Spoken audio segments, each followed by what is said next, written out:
લોકસભા ચૂંટણીનું બ્યુગલ ફૂંકાઈ ગયું છે ત્યારે રાજકોટ ભાજપના લોકસભાના ઉમેદવાર પરિવાર સાથે માં ખોડલના દર્શન કર્યા હતા. લોકસભાના ઉમેદવાર પુરુષોત્તમ રૂપાલાએ ખોડલધામમાં ખોડલમાના દર્શન કર્યા. ખોડલધામના દર્શન કરીને યાત્રાધામ વીરપુર જલારામ બાપાના દર્શને કરવા તેઓ ગયા હતા. પુરુષોત્તમ રૂપાલા સાથે એમએલએ જયેશ રાદડિયા, રમેશ ટીલાળા, રામભાઈ મોકરિયા અને જિલ્લા ભાજપ પ્રમુખ સહિત દર્શને આવ્યા હતા. જોકે પુરુષોત્તમ રૂપાલાએ ક્ષત્રિય સમાજના વિવાદ મુદ્દે બોલવાનું ટાળીને ચાલતી પકડી હતી. તેમણે માતાજીના ચરણોમાં શીશ ઝુકાવી આશીર્વાદ માંગ્યા. તેમણે કહ્યું કે સમગ્ર જગતનું કલ્યાણ કરનારી માં સૌનું ભલું કરે. ગુજરાતભરમાં રાજપૂત અને ક્ષત્રિય સમાજે પુરુષોત્તમ રૂપાલાના નિવેદન સામે બાયો ચડાવી છે. તેમના નિવેદનના કારણે વિવાદ વધુને વધુ વકરતો જાય છે.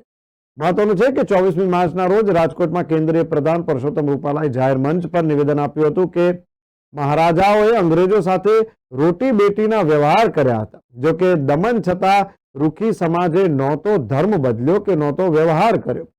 રૂપાલાના નિવેદનથી રાજપૂત સમાજમાં રોષ ફાટી નીકળ્યો છે. પુરુષોત્તમ રૂપાલાએ ક્ષત્રિય સમાજ વિરુદ્ધ કરેલા નિવેદન બાદ માફી પણ માંગી લીધી છે. જો કે વિવાદ શમવાનું નામ નથી લઈ રહ્યો.